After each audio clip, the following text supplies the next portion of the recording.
السلام علیکم ورحمت الله وبرکاته. دوستانو زما نوم عصمت خان دی او زه نن تاسو په دې ویډیو کې ښیم چې تاسو څنګه کولی شئ د کمپیوټر له صفحې څخه سکرین شاټ واخلئ. ډېر اسانه دی، هر څوک یې کولی شي دا سکرین شاټ واخلي.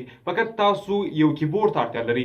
هر کمپیوټر کیبورډ لري، نو کیبورډ خو په هر کمپیوټر کې، نو تاسو یوازې کیبورډ په څو بټنانو کلیک کولو سره سکرین شاټ اخیستلی شئ.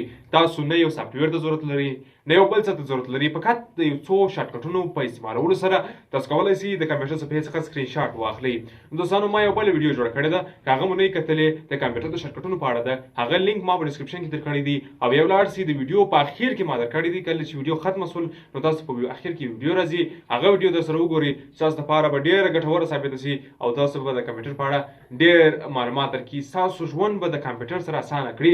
نو راځو خپلې موضوع ته خپله ویډیو شروع کوو. د ویډیو تر شروع کېدو دمخه ویډیو ته لایک ورکوئ، ورکوئ او که نه ورکوئ هم یې ورکوئ، ځکه چې موږ ضرورت لرو.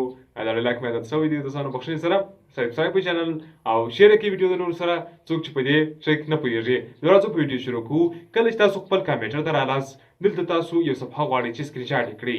نو که غواړئ چې یو صفحه سکرین شاټ کړئ، د هغه دپاره وینډوز شفټ اس کلیک کړئ. وینډوز شفټ اس چې مو کلیک کړئ نو دلته راسئ، دغه علامې باندې کلیک وکړئ. نو په دغه علامې چې کله کلیک وکړئ نو ستاسو د کمپیوټر سکرین شاټ به واخیستل شي. نو راځو یو وارې پریویو وګورو چې سره کم دی او څنګه اخیستل کېږي.